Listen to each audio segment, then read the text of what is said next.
Did you know that Allstate Insurance, the Trahan agency, has 2 offices now, Plainfield and East Lyme? And that's good news for you, since Kevin Trahan has been in the insurance business for well over a quarter of a century. Plus, he's easy to find. Just search in any browser, Kevin Trahan, Allstate Insurance.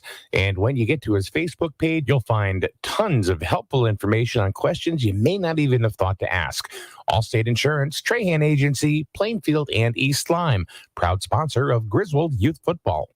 Hi, my name is Dr. Katina Simmons. I'm the optometrist and the new owner of Griswold Eye Care, formerly the office of Dr. Joel Zuckerbaum. I would like to welcome you and your family to make an appointment today for an eye exam. Even though the name has changed, we are still providing the same family-friendly eye care as Dr. Z. We are located at 8 North Main Street in Jewett City. You can also find Griswold Eye Care on Facebook and send us a message. Don't forget that eye exams correlate to your whole body health too. It's not just new glasses and contacts. So, come see me, Dr. Katina Simmons, at the all-new Griswold Eye Care, formerly Dr. Zuckerbaum's. Hope to see you soon. Don't just wish for a winning deal. Make it Dish. It will make it real. Don't just wish. Make it Dish. Hey everyone, this is Ellis Dish from Dish Motors. We're back better than ever with our new sales and service center on Route 32 in North Franklin. Everyone says there's nothing better than dealing with the dishes, and here's why. Selection. We have the area's largest inventory of off-lease, one-owner vehicles of all makes and models. You name it, we got it, or I'll get it for you at no additional charge. Quality. Each vehicle goes through a rigorous 120-point safety and quality check. Nothing leaves the lot without my personal approval. Convenience. We have financing sources for almost any situation. We offer on-site registration processing, and we have maintenance programs for years of stress-free ownership. And now open for all your maintenance needs. Our full-service repair facility, where oil changes start at just $19.99. Call today for your appointment or just stop by. So save thousands and deal with the dishes. Route 32, North Franklin. Or check us out online at dishfranklin.com. Or ring us, 860-383-4750. Don't just wish. Make it Dish. Did you hear that? Mike Minarski and Rich Waselik in the morning and 80s all day and night. Whatever you do, don't tell them you listen to internet radio. Awful entertaining. SNSN, your community radio. Live from Main Street. Mike Minarski and Rich Waselik in the morning and 80s all day and night. SNSN. You never heard that one? I don't think so. No, I don't think so. Interesting. Don't tell them you listen to internet radio. Yep. Nice Go morning think now. Is it? A little froggy. It seems like a little Doomsicle? yeah. Yeah. By the way, before we get started, just so everybody knows, there is no new information on what happened downtown yesterday. Right. There's nothing new, more than we already know, or it's already been reported. I will tell you, watch the people fall out of the room. Oh boy. I'd be sitting here going like, Jesus, Mary and Joseph.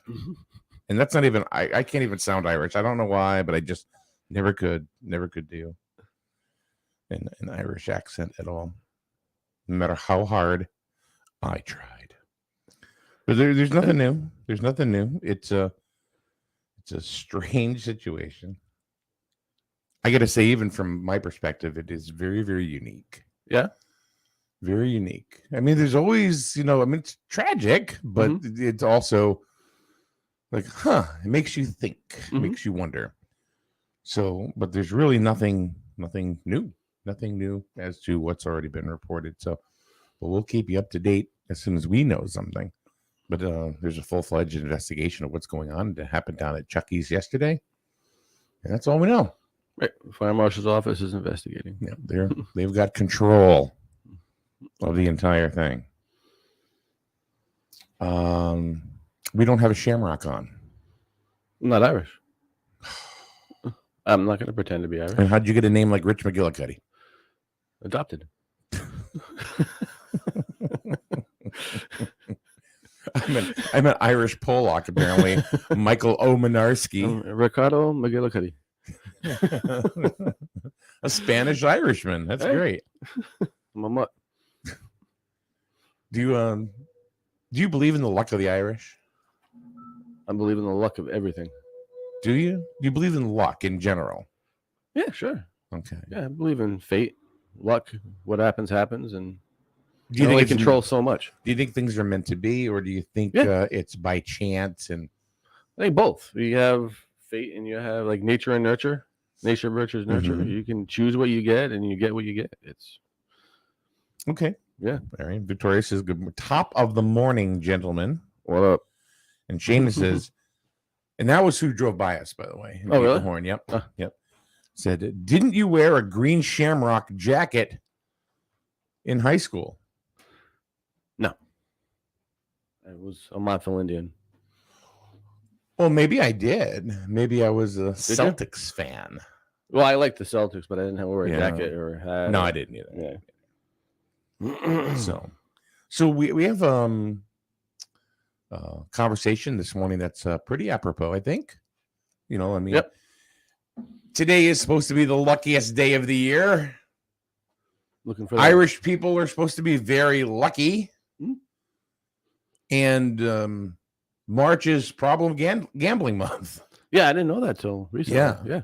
So we're going to have a couple of people inside our studio today talking about problem gambling. I think 1-0 already. I think one gentleman has already walked in. He's probably creeping around the station now. There he is. He's creeping around like, what's he looking for over there? Looking for that pot of gold. Looking for that pot of gold. It's on the table, by the way. There's Val. Val coming, yeah. So one gentleman is here, and we're waiting for another lady to come in. So, but yeah. So I thought it was good. I was like, you know what? It's a good fit. Well, when I contacted CIRAC to say, hey, you know, can we do something? And I was like, then they said, well, then I got the email back saying, well, we could do March 17th. And I'm like, oh. This is perfect. This is perfect. Let's talk problem gambling on St. Patrick's Day. I don't think it gets more apropos than that. I just want some corned beef and cabbage. That's what I want. Are you having that tonight? We are. I don't know. Honest with you, I don't really know. I don't think so. But and it's a full moon tonight, your wife says. It is? Yeah. Well, at least not last night was, but 2 nights in a row. Don't they last 3 days? Probably. Who knows? Who even see it? Who knows? Ask her if we're having corned beef and cabbage. I don't know. Kathy, Kathy, are we having corned beef and cabbage? He told me to ask like that. So, speaking of food and eating, Crankies is sold. Almost sold. Yeah. Crankies. Really? Yeah. To who? Do you have any idea? People that work there, yeah. Really? Yeah. Okay. They had enough? Couple. I don't know. I don't know, but it's a tough business. There was a post yesterday saying that they were hiring for all positions, and then I turned around and I messaged somebody high in the rankings at Cranky's, empire, the CEO, the Don, and asked, and they said, "Yeah, really, it's not done yet, but it's done enough to the point where." They're looking for people to hire them. So I guess that would be well done. Guess so. Oh God, I'll take odds on that. Sorry, a lot of businesses changing hands. I just got glared at. Kathy says no to the corned beef and cabbage. I didn't think so. Kids won't eat it. Yeah. How about some Colcannon? Colcannon. Is that sausage?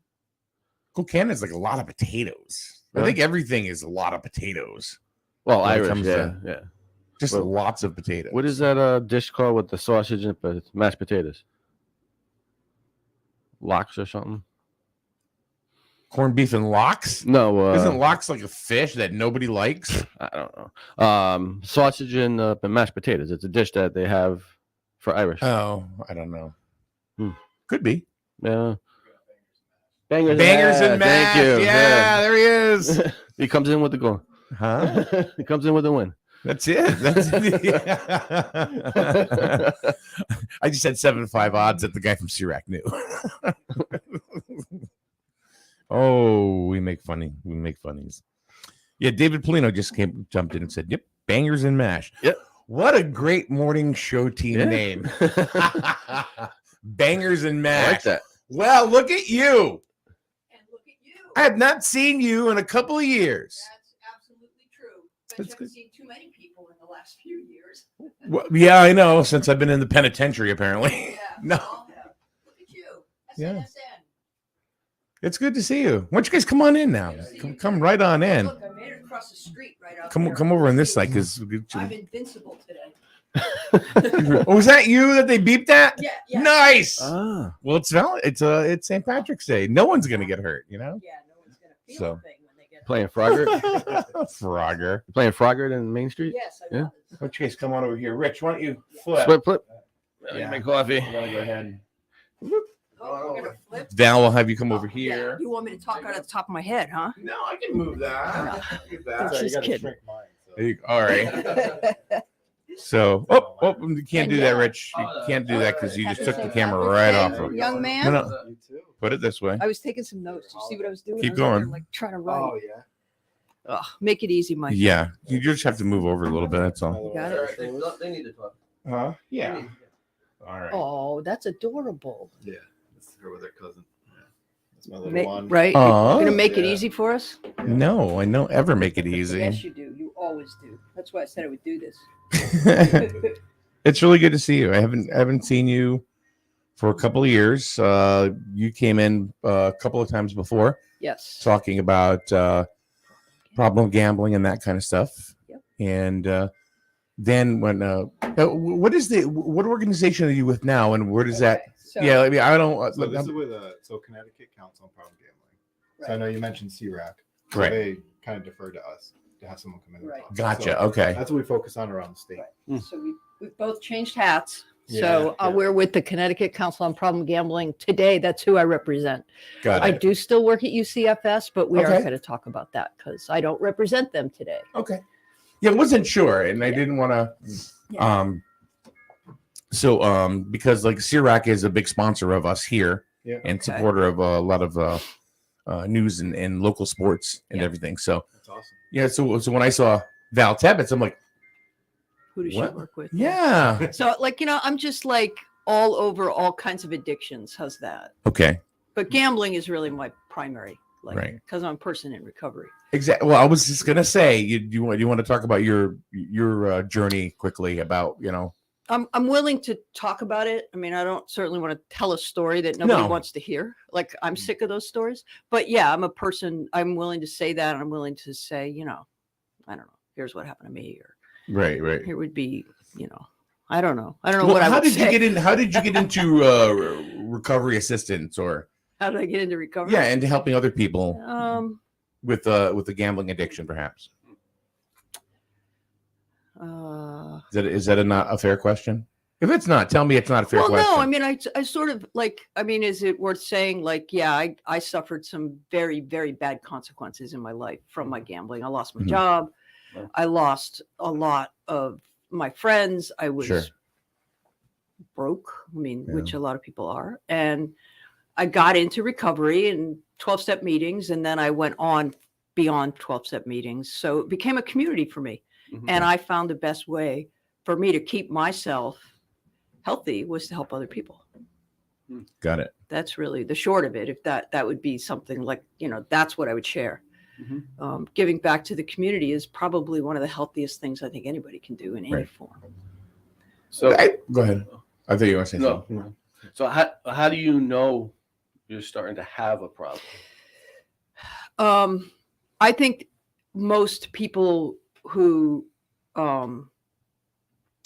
start to develop a gambling problem know a long time ahead of when maybe their family or their friends or public, because it's one of the main things about a gambling. One of the main signs of problem gambling is either lying or hiding your gambling, which I did a lot for a long time. But the biggest sign is it's an obsession. It's really like you think about it in the back of your mind at first a lot, way too often, and it isn't entertainment anymore. It's kind of like you think about it when you get up in the morning, you think about it when you go to bed at night, and then you think about oh my God, I lost all my money. How am I going to get it back? Where am I going to get money to gamble with? And that's the progression that just gets worse and worse. Yeah. It's really, and I didn't seek help then because I didn't know. I actually that was one of the biggest issues that happened to me is I was at high risk, but I didn't even know gambling was addictive. I just thought it was like, this is my form of entertainment now. Yeah. I could have been obsessed with going to the gym, which I also was, but it's not the same. The consequences are really serious. See, I've told you what happened with me when I was in my early 20s. I was going through a divorce and I started going in playing blackjack. And it was like, oh, this is fun. Oh, I won. Oh. Yeah. And then I had a job where there was another guy that would go down all the time, but he was telling me, oh, yeah, I keep a logbook and the whole thing. And I'm like, really? Does that help you? Yes. So what do you think I did? I went out and bought a ledger. And I'm going down, and now I'm going just like you said, every day. Because it's an obsession. And I'm not even thinking about work. And I was like 26, 27. Exactly. And then I would go to Foxwoods twice a day. I was going in the morning, and then I was going to like around 10 o'clock at night and playing almost all night. Wow. Yeah, it was bad. Yeah. My mother had said to me, she goes, I'm really worried about your gambling. And again, to speak to another one of your points, Mom, I don't have a problem. I'm fine. Luckily, one thing I did say to her, and this is, I think, probably a very isolated case, is I told my mother, I said, you know what, Mom, when I'm done, I'll know I'm done. And that'll be it. And it was. I don't know how it happened. No, I'm not sure that I would necessarily assume that's isolated. There are definitely people for whom that happens. Mm-hmm. And I think part of it is it's very important to remember you were in your mid-20s. Yeah. I think that story is really valuable for young men, because between the ages of, I think, 24 and 34, like, young men are really vulnerable to developing a problem, or their percentage of having a problem is much higher. Yeah, especially lately, there's been other calls from like 18 to 25. Yeah. Okay. Yeah. So, but there is a place where you're risk taking, right? Yep. And you're kind of, you're experimenting with the world. And there is a place where you can make a decision and sort of outgrow it. So I think one of the things that's difficult is there's a difference with developing a problem and how we view addiction in the world. Like, oh my God, you're an addict. You have to do this, this, and this to get better. And I think that there's varying levels of addiction, and even using that word is stigmatizing. So there's varying levels of a problem, and there's varying levels of how we manage our lives. And I do think, the other thing I want to say about your story that's really important, because it was true in my story. So you were going through a divorce. Yes. I had just lost my mother. Got it. Boom. If you want to feel better and forget about grieving or, challenges, gambling is a really good way to escape it. Mm-hmm. And I think that I really encourage people to pay attention to all the ways in the world we can be distracted by the challenges that we all face in life. Yeah. And that it's okay to be challenged, but we all need better techniques for how we get through it. In addition to, maybe there's entertainment, maybe there is, but substance use, drugs, and gambling, they're all ways that we get through the really hard things in life. Yeah, I know, like when, especially, I was going every day, regardless, but there were days that I was feeling a little bit worse. And then there was nothing like, at that time, sitting at a blackjack table, going on a run and having this endorphin rush. You felt, I felt infallible. Yeah. Nothing could take me down. And it wasn't like I was winning huge money. It was really I was at a $5 table. Mm-hmm. Then I went to a $15 table. Yeah. Then I'm at the $25 table. So that's really as high as I went. I was really kind of afraid to go past that.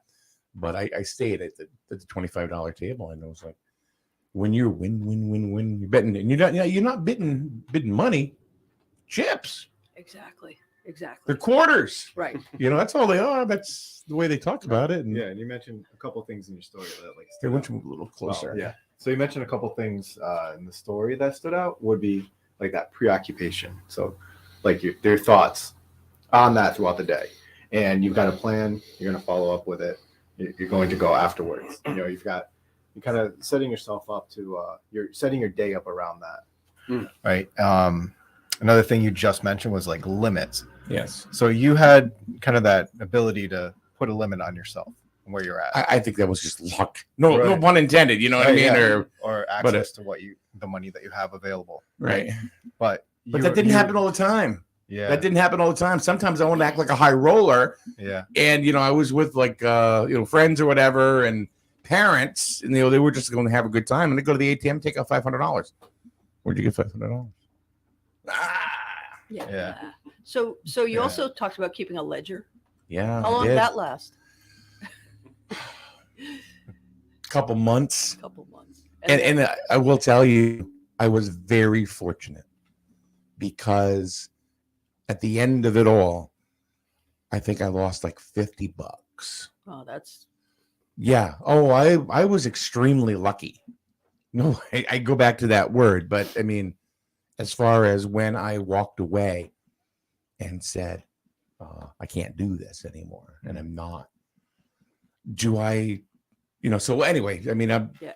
Well, I just wondered because I know I can remember times where I sort of kept a ledger too, and it would always be like when I was doing okay or winning, and then somehow if I started to lose and I lost a lot of money, I didn't want to write it down anymore.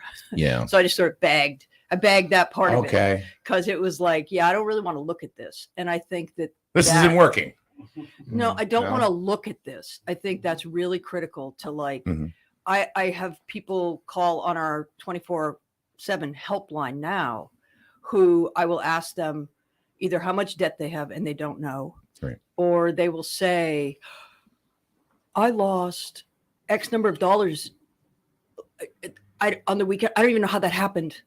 I don't know how I kept dipping into my resources over and over again, and I lost track. And that's that is a really common thing to have to people who have lost control. So it's become like a fog. You just kind of not keep so thinking about it really does stop being about the money, and it really does become about continuing to play.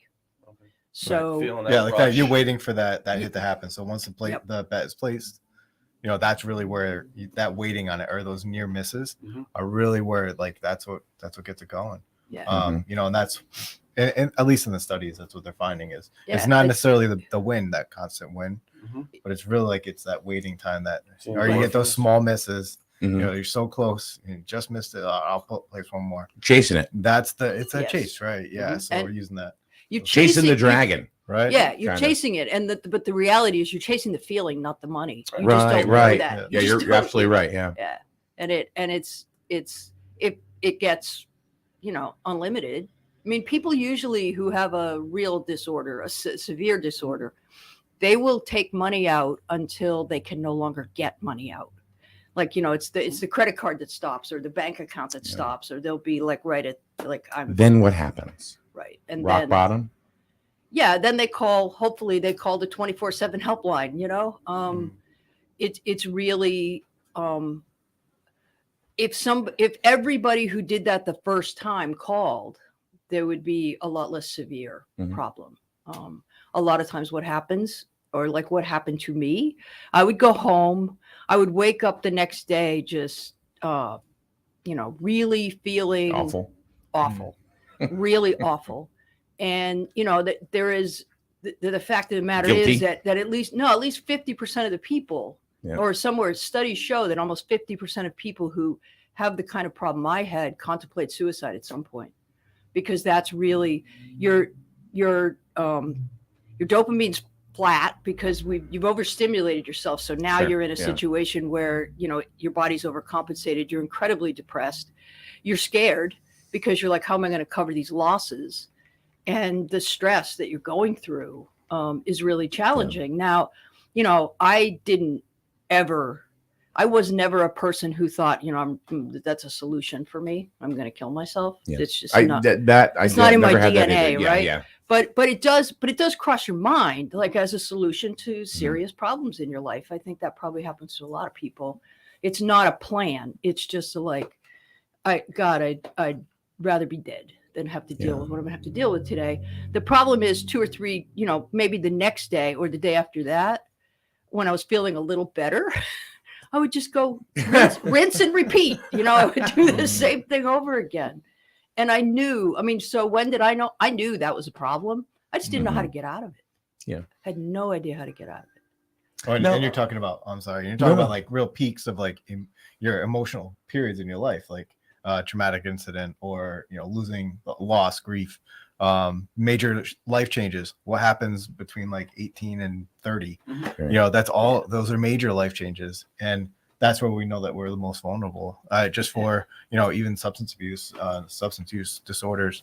Those are really high risk periods, and people look for something to engage in, whether that's something to make it feel better or something to maybe escape to. But I just want to make sure that, like, when we're talking about it and from the Connecticut Council, can you introduce yourself and where you come from a little bit? So that way, because I'm sorry, I just started talking about it. Roll right into it. No, it's okay. So I do prevention and training with the Connecticut Council on Problem Gambling. So I just started a couple weeks back, but I've been kind of involved in the field since during my undergrad. I was helping out with that agency, CRAC, and there's a campus grant to do while I was in Mitchell College as a baseball player. And I did a little bit of work with the students there because there was a consequence if students got caught gambling, if student athletes specifically got caught gambling, there was at least consequences in place, right? Regulations. So said, I'll get involved in that. And I kind of enjoyed it, but I didn't know that the field was so expansive, but at the same time, it didn't have the reach, I think, for folks throughout these different age groups. And I feel like, at the time I was like, well, the gambler, the one with the, paper in the back pocket and the one sitting over by the horse race or whatever. Right. So like that was that whole stigma of what it is. Tell Jim he's going up at 9 to 5. Right. Yeah. And I'm from Montville originally. So I remember when the casinos were built. Too. I remember when it was all expanded, and it was like, wow, it's just a major shift for the community. Major shift. Huge. And I think people just are underestimated. Really, like that's that area of like the problem related to gambling, not always focusing on that 1 to 2% that may have the disorder, but I think that problem area is so wide, and I feel like the trips to the casino at 21, and I think there's now DraftKings will send you out, spend this. See, I want to get into that in a couple of minutes, and it's just to make sure that from our standpoint in the council, it's we're not for or against gambling. We work really well with those partners, the casinos and the lottery, and we work well with them and we have funded through them. So the casinos are actually taking part in this, because you figure they would be like, oh, disorder and gambling, come give us all your money. Yeah. So they're actually taking positive steps to prevent the problem. I would say it's in place, right? So like legislation was put in place to make sure that they funded us to do this work. Yeah. But there's definitely more that could be done. Yeah. And working in drug prevention for years, there was always more. No, that's what you did, right? You were in drug prevention, right? Okay. And we had gambling also, so we had funds to that too. They so I did a little bit of both. Category, kind of. The biology behind it, rather. Yes. Yeah, similar. So you can pick out each one, but pretty similar. So how did one question that came up on the board, Val, is somebody said addictive behavior can be modified. How did you stop? So it's different for different people. I do want to make that really clear, because we all have our own history and exposure to addiction. And one of the big challenges for me, and one of the reasons I believe my disorder was so severe, is that I'm the adult child of an alcoholic. I grew up in an alcoholic household. And I was going to ask you what your triggers were. So, well, that wasn't really triggered. That is one of the things that's interesting for me about my story is I'm not an alcoholic. I could see the impact it had on my family and my father and my brother. And it was like, that isn't going to happen to me. you know. Sure. And it never did happen to me. I could say, you know, and that doesn't mean that when I was in college, I didn't party when I was young. You know, I was just like any other kid. But like you with the gambling, I just like got into my late 20s and was like, yes, this really isn't working for me anymore. You know, like I'm not in college anymore. Mm-hmm. And I didn't have any idea that gambling could be a similar risk. So I didn't either. Right. Yeah. I had the background that put me at risk, which is to have grown up in a family experiencing addiction. Mhm.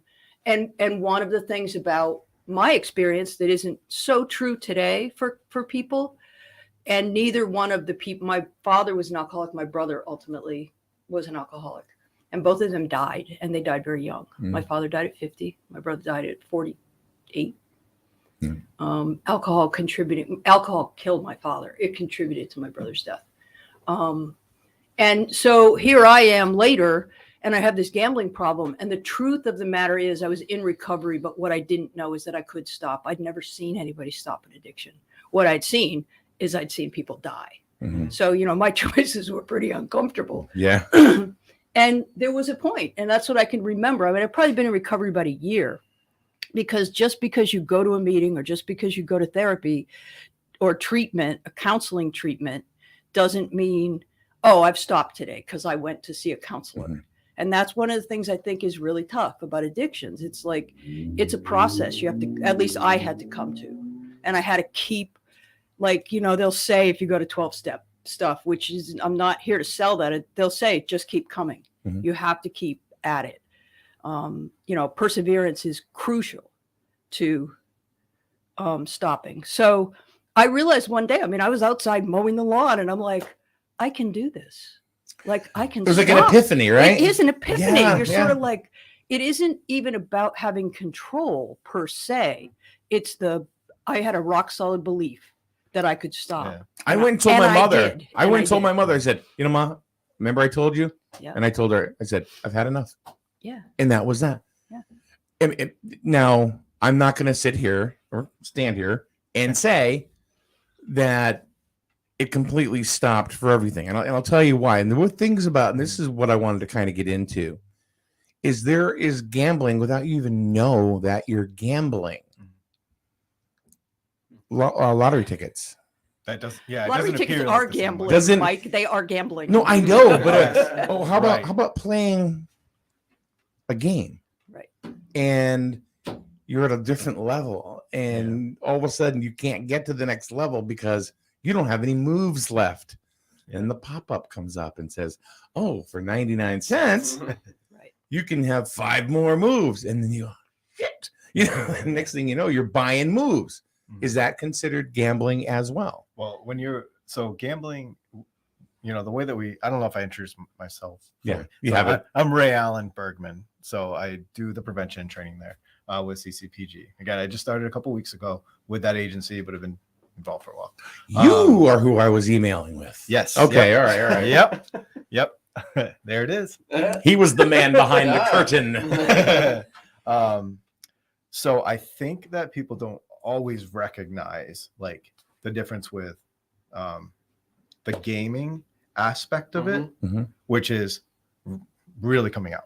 Like there's a lot of money behind that. There's big business behind the gaming aspect of it. Sure. And I don't mean esports, like video game playing. I'm just speaking about like the gaming piece of it. So, and that's like a vocabulary that like within the field, we talk about gambling, but they may mention gaming, but at the same time it's interchangeable. But I think that the role of like the game, right? Or the playing for an extra 99 cents Candy Crush to get something, right? You can get a little bonus if you put this in. You might get extra back. So you're risking something of value, you know, for an uncertain outcome. Right. So I'm scratching a lottery ticket for $1, hoping I can get $5 back. Right. I'm risking that dollar. But in games the same way, you're spending time on the game. Right. So when these bets come in, or these offers for a bet come in and say, here's $50, put it on the game and see if you win. All right. It seems like free money. I'm not expending anything. You're expending the time in the game. You mean like FanDuel and right. And those types of plays. So when that comes into you, it comes to you and let me put that in, and I'll probably put an extra $20 in there. Why not? It's only $20. I already got 50 for free. Right. You really didn't. but it seems like it, Mhm. right? And you're placing that on like, in the sense of game, right? And hopefully that will come back. So I think, and then with actual video game play, like that's a different, like a longer conversation. Okay. But things like a loot box during a game, or skins in a game, Mhm. or things that you could like purchase, or you can hopefully, if I spend money and I can open a chest, maybe I'll get something back from it. The same type, but it's, it might seem smaller, but there's still a fact that you're risking something of potentially your value or your time up for that. Or we had, we used to have kids that would place bets in middle school, and if the Jets win today, then or on Sunday, then I'll draw a Sharpie heart on my forehead, or something. it could be something dumb, or it could be like my new pair of That's a radio shoes. thing, right? Yeah. Right, my new pair of shoes and my jersey is up for it. So okay. those things would also happen. So just to kind of give you an idea, like it is really broad. And I think that because it's so broad, it's harder to nail down. Where like if someone is using a substance, like that substance, what that looks like, the form, you can recognize it. The names change, but you recognize it. And I think it's a little bit harder to recognize. Right. Well, I think, I don't know if I'm ahead of you, but I would jump in here and say, one of the reasons that we're glad to be here is it's Problem Gambling Awareness Month. And every March, as much as all of this stuff is real and it's always gone on, in the state of Connecticut, we have jumped to a whole other level. Yeah. Because in early October, online gambling went live. Yeah, I was going to ask you about Yeah. that. And the younger ages now that can have easier access. So they're not supposed to have access. So I can't. Right. So I can't because of my own personal history. I've never been in one of those online casinos, so I'm not the expert about what the experience is or how people really can get around the rules. I know, the legislature put rules in place to try to help protect people under 21. And, we do have college age kids who call the helpline. But mostly we have people who are of legal gambling age. And I think that, what I would say is those online casinos that it's a whole new world. It is a world that even I've never even come close to experiencing. And I want to also just make clear that, in the legislation, in the stuff you guys are just talking about, the industry is very clear that what they do is gaming. They don't want the word gambling associated with anything anymore.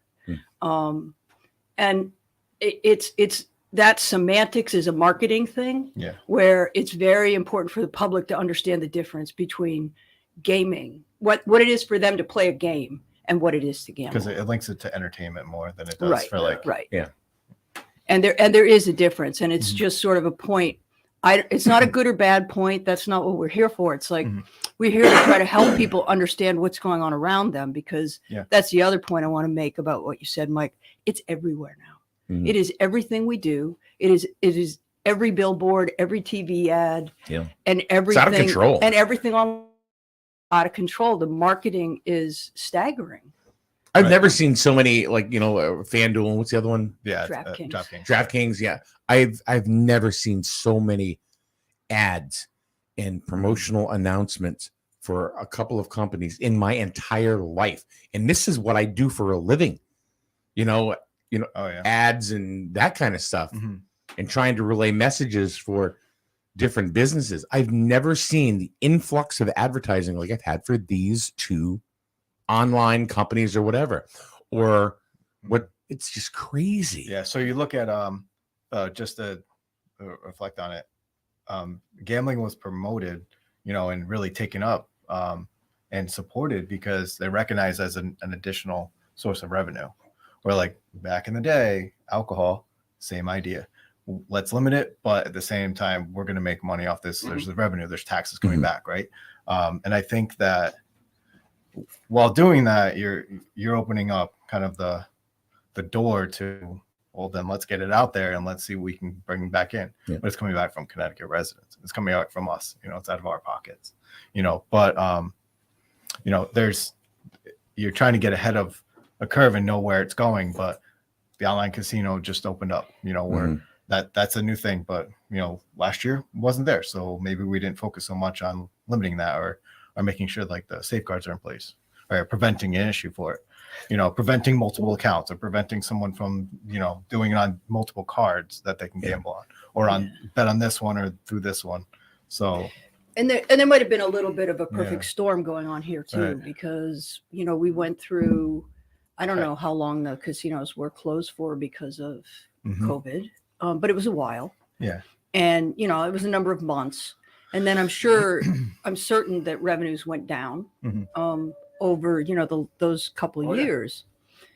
And this had been in process before, like the legislature's been, the casinos and the legislature and MGM and the suit and the politics of it were going on for a long time.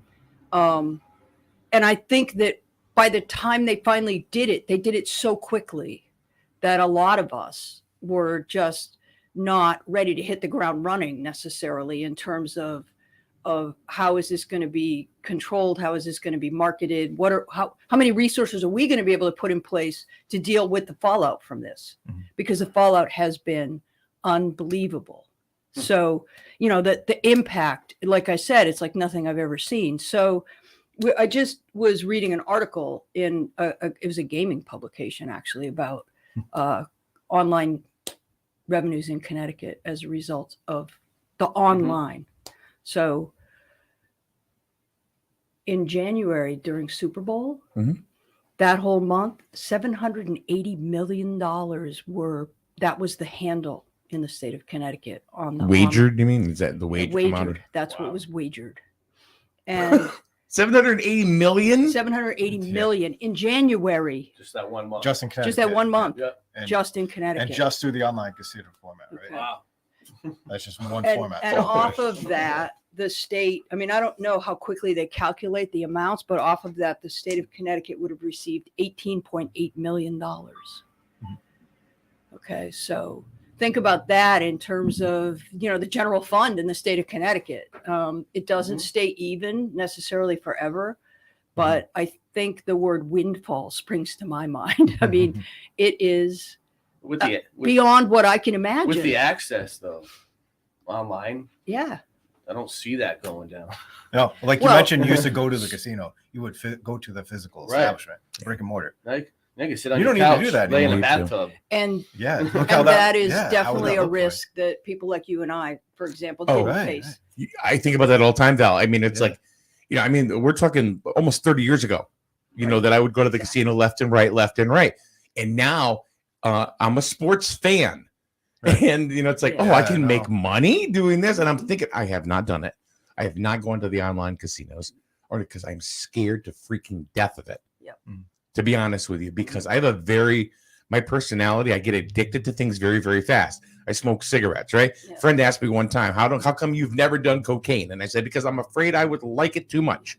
And I've never done it. Serious. That's a real story. No, Mike, I totally relate to you. Yeah. So there you go. God. And then like, have I gone and played the slots since then? Yes, I have. Have I very rarely buy lottery tickets. But you know why? Because if you can't win if you don't play. Right? Bam, bam, bam. Yeah, but when it's like, $500 million, I mean, so I do want to say I hear you, and I'm similar. I wouldn't say I have an addictive personality, but I'm very careful now that I understand that I'm a person at risk. This is exciting to me. I like to take risks. It's cool. But my games of choice, it isn't across the board. It's daring. It's sexy. But I can't imagine. Really, I mean, I don't do it, but I can't imagine in my life invigorating me being caught up in buying scratch tickets. It just that doesn't float my boat, right? Yeah. So I think that there are card players and slots players, and some people will pick your gamble poison on anything they can, but that isn't generally the rule. And I think that sports gambling, the way it's out there now, is a new thing. It's like, I'm a huge fan too. I am a fan, and the reason I've never bet on sports through my whole is because I'm a fan, and I don't want to not be a fan. I can't imagine betting, like thinking, because you go into Sunday football and you think, I don't really think my team's going to win this week, but I want them to. Yeah. I'm not going to bet against them. It doesn't work for me. But for people who get caught up in it, it becomes not about being a fan anymore. It really does. Did it have a lot to do? No, let me ask you, Ray Allen. Yeah. Have you ever had a gambling addiction or anything like No. that? Okay. So I'm Irish, but I'm lucky in that sense. Everyone else around can win. So we might get two different perspectives to this question. Right.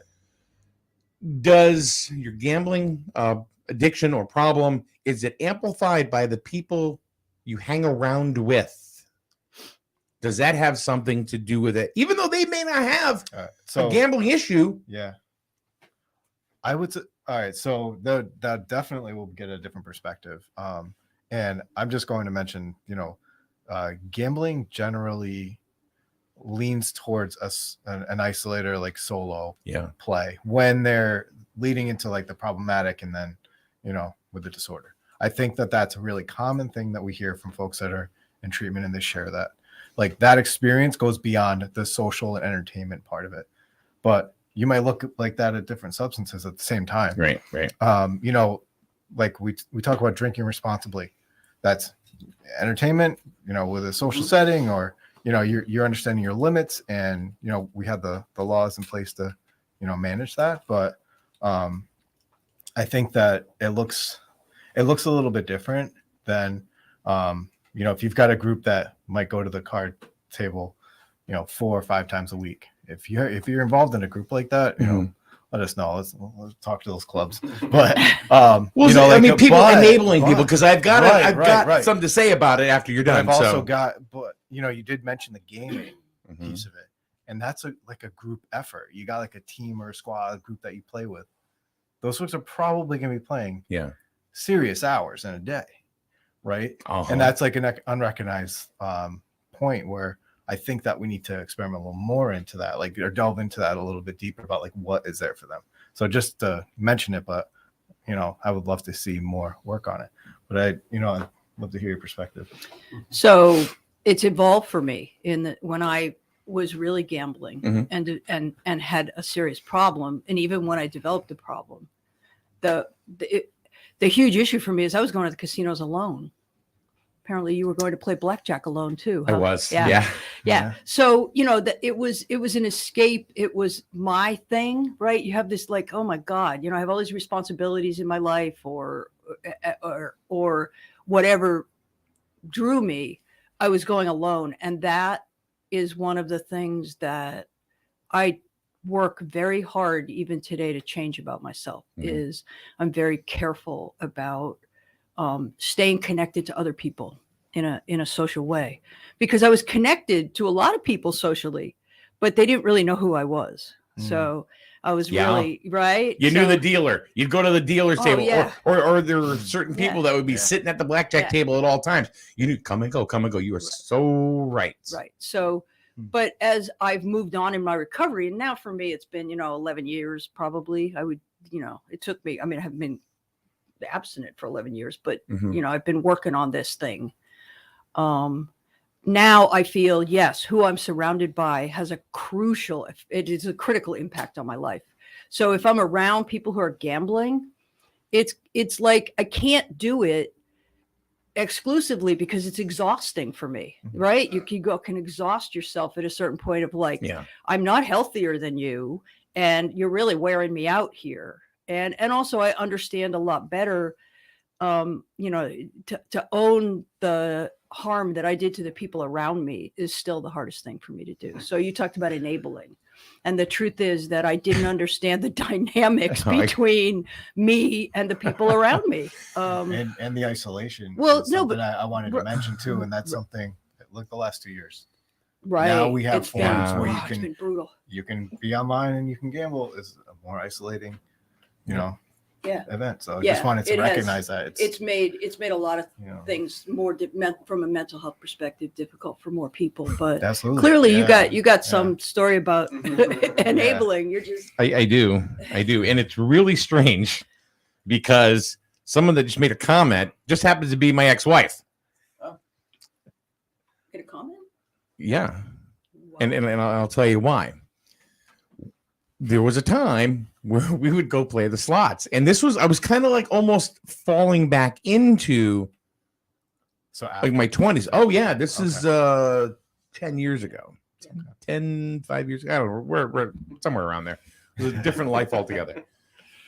But we would enable each other by going to playing slots. I no longer played table games or anything like that. And then there were certain machines you kind of fell in love with. You like, it was almost like a story, like there was one, there was a Wizard of Oz one that she would play a lot. And she wouldn't even call it the Wizard of Oz. She'd say, let's go play the bitch, Dorothy. Right. Because sometimes we would, then we both got hooked on this one. And this is what I meant about the whole enabling thing. All right. Called Sumo Kitty. I remember you talking about that. Big win. Sumo Kitty. Yeah. So it's what it, use a sound effect. You won't be able to hear this of it. Sumo Kitty. Big win. You should have been the voice of it and made royalty. So that'd be too late. Oh, you better 40 cents. You better more. Get kitty. So, but it was one of those, then you get. That's not unheard of. Like one game. Not at all. Well, Lee's laughing. One or two. She knows. Yeah, right. We enabled each other. We enabled each other, and I think it was even to the point where our relationship really started to suck. That I enabled her. I'll say, come on, let's go to the casino. I'll give you $100. Yeah. Yeah. I mean, that is. Yeah. So now, I mean, we're both in different relationships now. She's remarried, and I'm with a lady named Melissa. We've been together for about 4 years. We will go to the casino to get something to eat, or pick up her daughter back in the day who works at the casino at the Tanger outlets. And I would literally say to her, she would hold my hand and say, go look forward, because I would tell her, I said, don't let me go over there because I will go there and start spending money. And she says, don't look at it. I said, but I can hear them. And she said, don't worry about it. And she just pulls me away. And I've been able to stay away from it. Yeah. So the urge is there. The urge is there. Or the attraction is there. Absolutely. Really. That's what you're saying. It's not, it's definitely, it is. It's from a marketing and design perspective, designed to be appealing and seductive. Yeah. And it is what it is. I mean, that, we all know it. I mean, I have been to the outlets. I go to the casino today. How does that make you feel? I mean, how do you feel when you go through that? So the thing is, I've done a lot of work on myself. So it depends on the state I'm in, and I'm very careful what state I'm in when I walk in there. Yeah. So there's that, and one of the things I also do, because when I first went back, I did this, which I'd never done the whole time I gambled, is I looked at the people there. Yeah. I looked at the people. No, I'm a slots player. Okay. I don't want to think real hard. I just want to win money. Yep. I look at the people and I think they don't look like they're really having fun. They don't. Like I didn't, I get it now. Like it's, they all look stressed. Yeah. It's stressed. Yeah. It's zombies. I always accumulate. Yeah. Whatever it is. Yeah. So, I think that, if you are, I don't know. I think I went through what I went through, and I don't feel like I'm anywhere near the same person today. But I also understand, like what I said, I'm at risk for certain things. So I put up safeguards. I mean, I would never walk in there with, $1,000 in my pocket, right? Yep. Or doesn't matter if you walk in with $1,000, go to an ATM. Yeah, but I'm very careful what cards I have. I'm very careful what I have access to. And it's not because, I'm going to do something. It's because I've just learned to live my life that way. Like I take care of myself now, and taking care of myself, it's not a weakness to say, I don't even want to put myself in the situation where I have to work that hard. Right. I don't want to work that hard, but I also, go ahead. But do you see anybody or yourself or anybody else transitioning that, what you would call it, addiction to anything else to get away from the gambling, or? Like say people that are alcoholics and drug addicts, and then I'm going to transition. Now you go to the gym because you're changing that. Yeah, so I think that that's a positive part of. I can't speak to the treatment and recovery as much, but I do know that making that connection with something else that you can fill that void, or you can still get that rise, like get that energy out and have that outlet for you. That's in a positive way. I mean, that's why in prevention programs and education in schools, we focus so much on getting kids to recognize those things that are those positive outlets and those things they can engage in that they really enjoy and really love, to keep them engaged in those But do you see them changing now that thing they transition their addiction to, and that becoming unhealthy? So it definitely happened. Yeah. Have I ever witnessed somebody do it? I don't know, but I know that as a person in recovery, there are lots of people who, or not lots, but there's more people than I would have thought who may have been in AA, and then now they're in GA, and now they're in both. And then I also GA, Gamblers Anonymous. Gamblers Anonymous.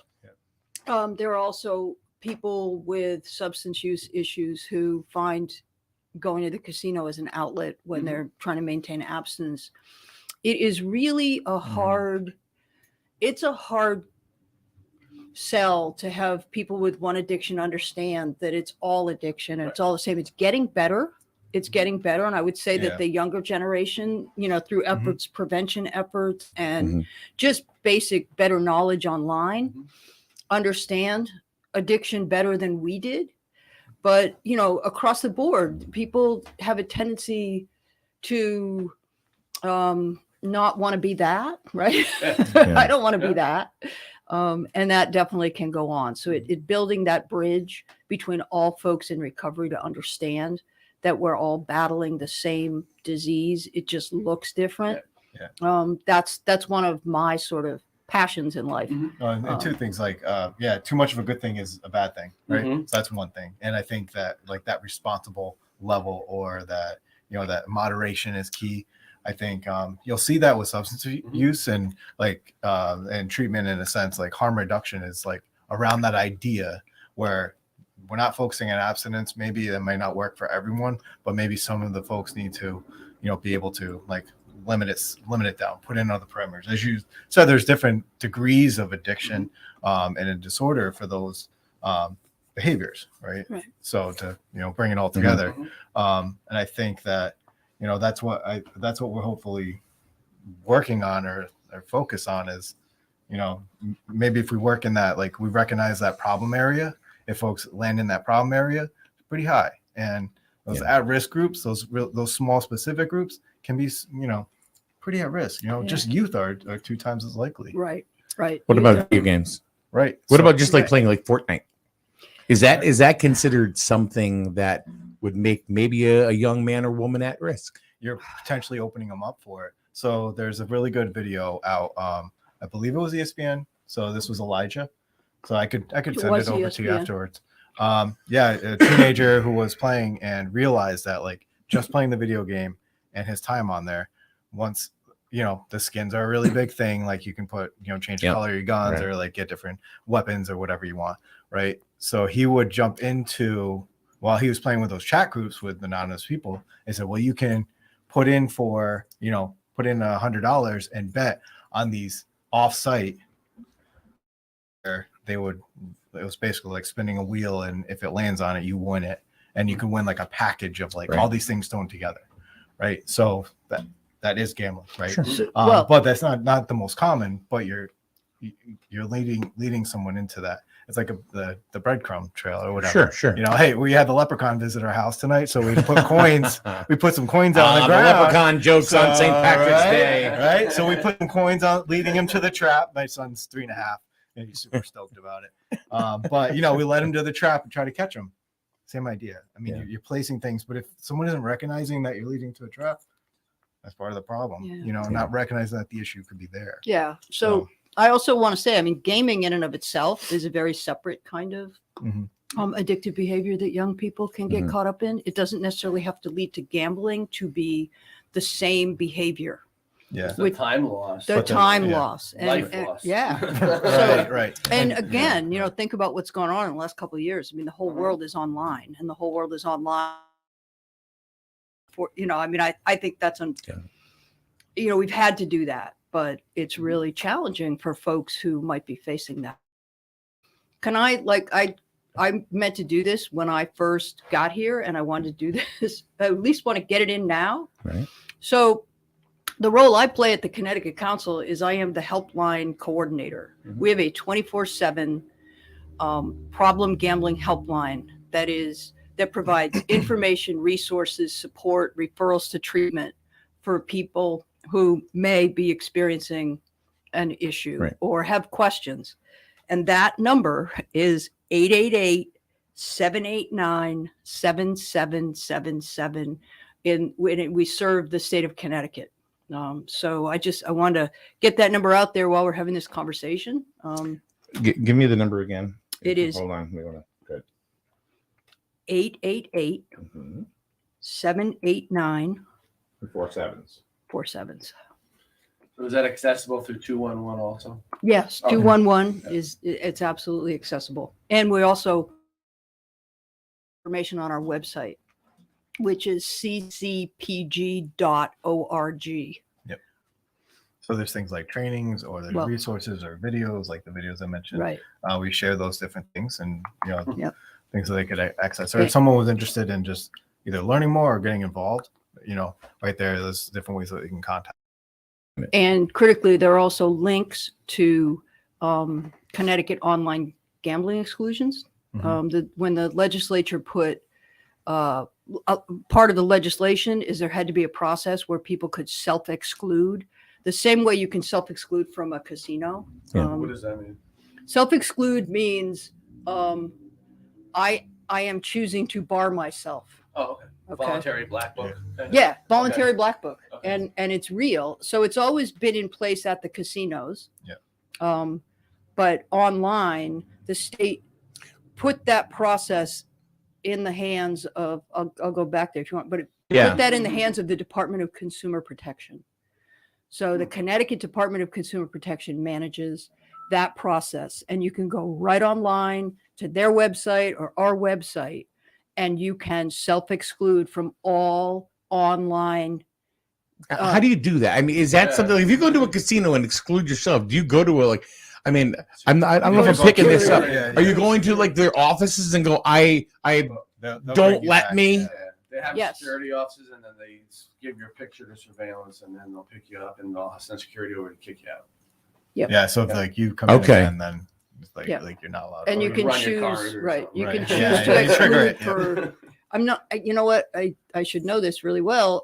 But they have changed it a couple times. So I think you can exclude. You can choose to exclude for 1 year, 5 years, or Yeah, permanently. Okay. Yeah, one. And then you can't take it back, right? You Or- cannot take it back No, once you yeah, do your it. process can be changed. It's But that's at one casino, right? Not all of them. They don't share. they don't share. Right. They're sovereign Unless it's the nations. They're brand. tribal sovereign nations. They both have a similar process. Yeah. It's just that you have to do it at both of them. What about in Vegas where they're not sovereign nations? If you black book, So They have You're- a strip one. Massachusetts is Yeah. a better example. Okay. So Massachusetts has commercial Mhm. gaming establishments, not tribal. Mhm. And so if you, it is, your question is appropriate. If you go to MGM Springfield Mhm. and you choose to exclude from MGM, they share that with every MGM Okay, corporate that's- entity yeah. in the country. So, Got it, got it, got it. and Massachusetts also has one process that will go to all the casinos in the state of Mass. So you don't have to go 1-1, but because they're corporate. Sure, yeah. And they also have a gaming commission, which I was gonna say, Connecticut something doesn't they have. Connecticut? Did they get rid of it? I didn't know we ever had one. Yeah, it was. I used to work in security, So- so I used to work with them. So maybe it's oh, a there's state a organization. tribal. There's a tribal gaming Tribal commission. Okay, right? but, Yeah. It's but not they the work state, with the not from- state. Yeah, they So work you have with a Probably state with license. probably The with casino- providers, Yeah.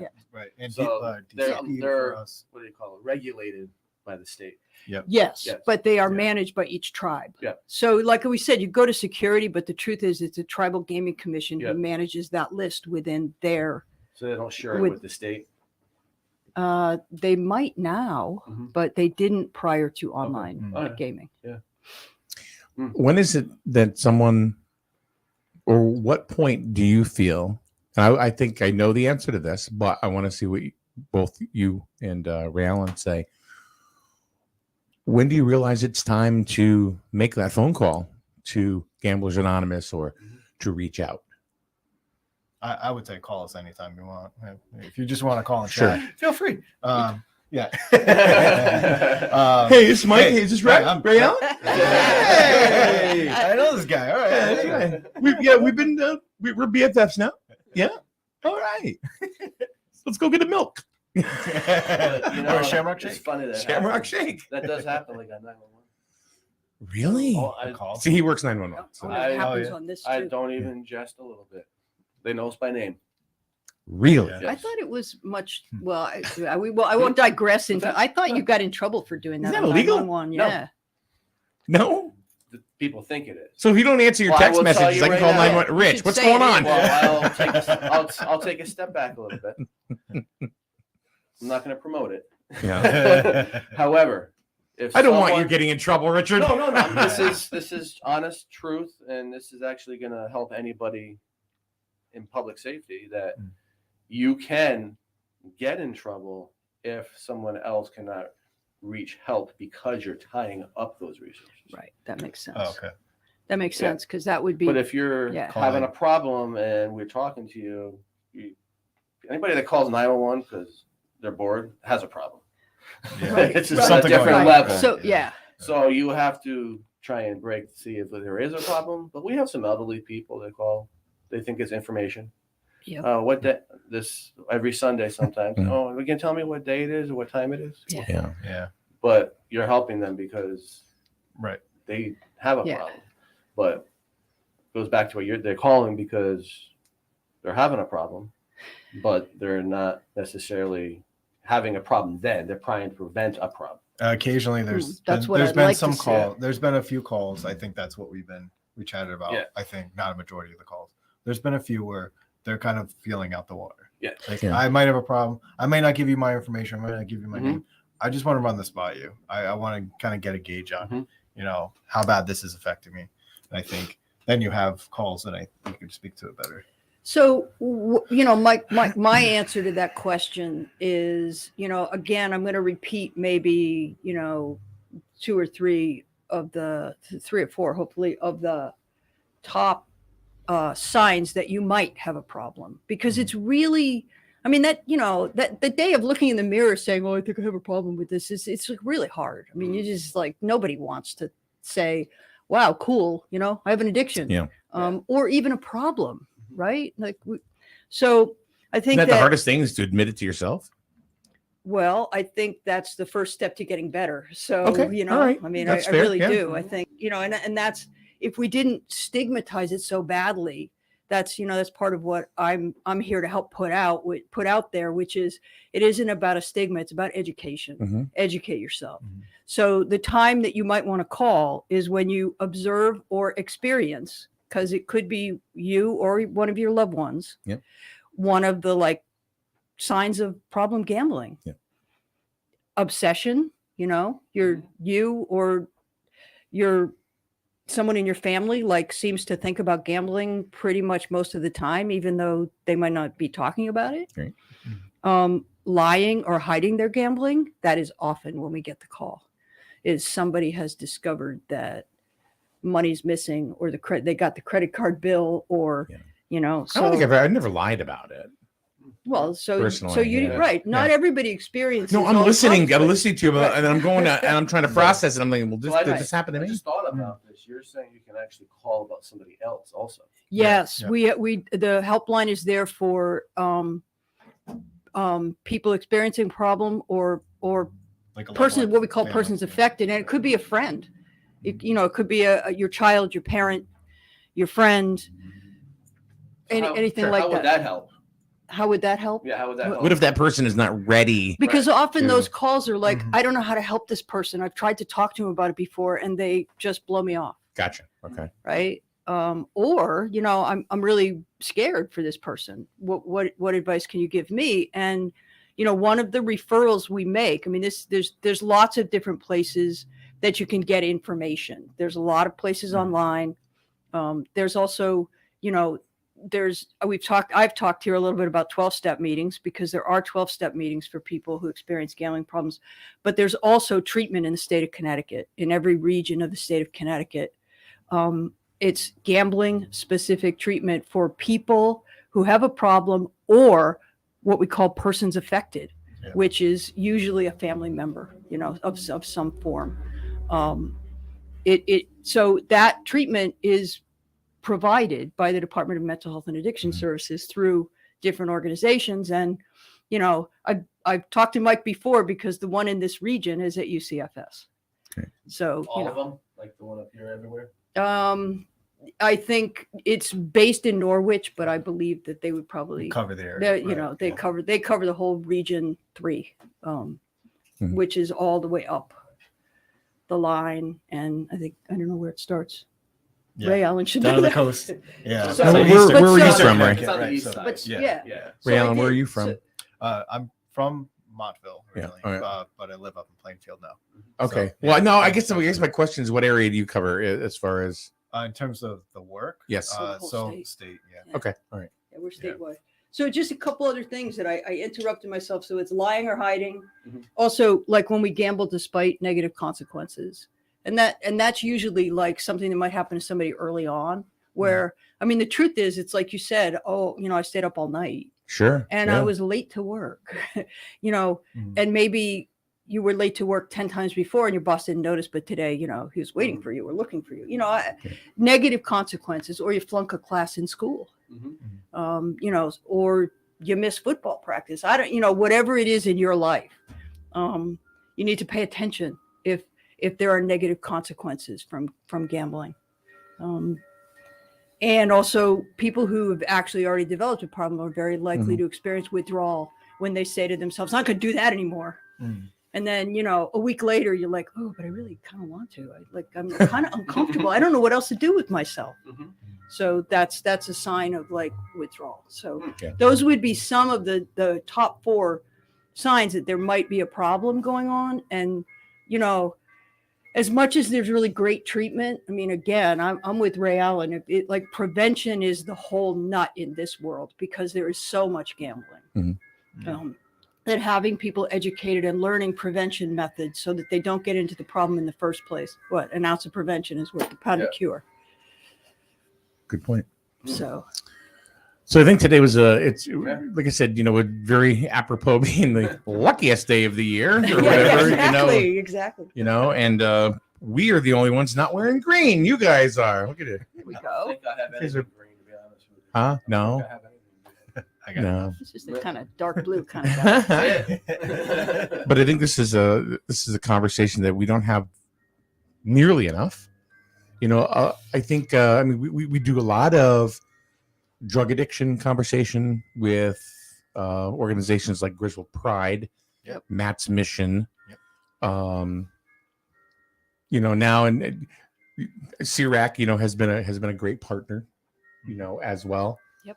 And I think this is something that does it get squashed a little bit, you think, sometimes because of the revenue that the state receives? Think about it.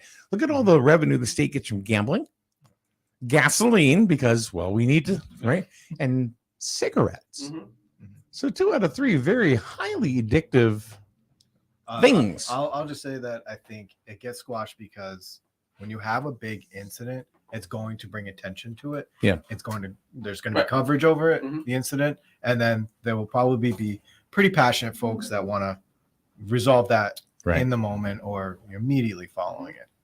So in prevention, it's always hard to keep that passion going, to keep that work consistent when folks may not be as attached to an incident. So that's just my response to that. Did you see the casino? So then I think promoting? like substance use and we know we're dealing with overdoses at the state are very high throughout nationally. So I think in that term, that's probably been, Do you see the casinos promoting the prevention aspect? Well, the Because casinos, other than they have to, but I mean, do they have a passion to promote the safety aspect of it? And like I said, I think different partners have different the Yeah. amount that they're putting in. Mhm. And I think to be fair, it's still like Mhm. developing it, and Yeah. we're still building on it. Sure. Right. I'm hoping that this year is really a Mhm. big building year. So some do, some don't. I think some have strengths, some have weaknesses, and those are the areas that we're trying to work on. You know, pull out, like tease that out a little bit, and figure where we can do a little bit better work, or you know, where I could be present somewhere, or we can share some information. I can, you know, give them contacts that they may not get out to their employees, or employees may not be sharing with folks at the table or anyone that comes up to them. You know, I think. Well, that's the way I'm kind of picturing is like you have security or the gaming commission where they see the same person coming in, or they're going to the credit office, always giving away where you sign away your house. Most people aren't going to go, unless they have a problem, going to sign away their house that they're going to. So would they say, hey, instead of signing away your house, maybe you should take this and. So, you know, I'm just going to say that both casinos have responsible gaming programs. Yep. And, you know, there's a lot of politics involved in gambling and gaming. I think that's, you know, we've talked about that today, revenue to the state and stuff like that. So, you know, I don't really evaluate what industry does anymore. I look at, you know, people like you who might have been a security guard there. It's like, you know, the people work at you're all just people trying to do a job and try to do the best you can. And I don't think there's anyone out there intentionally harming people, or there's very few people. So, you know, I take that view of it in order to maintain my own sanity. And I also just like, I hope people take responsibility for themselves, because I feel that's really, really true in this world today for young people. We throw so much stuff at them that it's like, please learn to be responsible for yourself, because this world just will eat you up in one way or another. It tends to be a lost trait. That's but it's really because and I don't know that any business, whether it was opiates back when they were being prescribed willy-nilly, or gaming today, wants to say, you know, we're really preying on our customers. It's just, this is the world we live in. It doesn't matter what it is, and nobody's better or worse. It's just, please learn about what you're doing and learn to take responsibility, because no one's going to take care of you. I believe that today. Yeah. And I feel like the businesses understand, you know, you lose your customers, you lost your customers. Well, that's what I was wondering. That's the aspect they're looking at. You know, there's also ways to bring in new. Right. And looking at the next generation, looking at the next group. Right. And so like that's always been there. And we've known that through different businesses. And that's something we fought with tobacco and alcohol for a while. And it's something we should just recognize. And I think we are at least having those conversations to start early. That is really positive, you know. Very good. Yeah. I could talk to you guys forever. I know, Michael, and thank you for what you do for the community here. Yeah. No, it's my pleasure. I'm glad, and it's good to see you again. You know, Nice to see you too. And nice to meet you. Yeah, you know, our email relationship was getting stale, and now I know. Now I know he's local. No. So not far. But I think it's great that you guys come in and appreciate it. I'm sure the community appreciates with all the information. Again, we've been talking for about an hour and 20 minutes. Really? Oh, really? Oh yeah, it's after 10. We don't ever go past 10 o'clock. You know, and stuff like that. But we did today because I mean, this was hard hitting. It's truthful. It's in your face, and it's also kind at the same time. It's all those things wrapped up into one. And there was a lot of information and a lot of help and assistance that now is available that people didn't know. Yeah. You know. Yeah. So and there's a lot there, and again, like there's so many resources, but feel free to reach out if you're looking for any. So you can always call 888-789-7777. That's 888-789-7777. If you did miss that phone number, that's okay, because right after we are done with this program, the show will get posted, and you can zip all around it, and you can get the phone number all you want. And also it's listed in the chat, and ccpg.org. Ray Allen, thank you very much. Yeah, Val, always a pleasure. Thank you. Thanks, Mike. And Rich Migillicuddy. It was a pretty good show. Migillicuddy. Huh? Ricardo Migillicuddy. Ricardo, that's right. That's right. The Spanish Irishman. So, all right, guys. Thank you very much. Tomorrow, Rich will be not here. Negative. Chris Goodenough will be here with Ask Chris Anything. Thanks, Rich. So, huh? I'll be sleeping. Thank you. Oh, that's right. Yeah. All right. Hopefully. Have a good day, everybody. Hi, my name is Dr. Katina Simmons. I'm the optometrist and the new owner of Grizzled Eye Care, formerly the office of Dr. Joel Zuckerbaum. I would like to welcome you and your family to make an appointment today for an eye exam. Even though the name has changed, we are still providing the same family-friendly eye care as Dr. Z. We are located at 8 North Main Street in Jewett City. You can also find Grizzled Eye Care on Facebook and send us a message. Don't forget that eye exams correlate to your whole body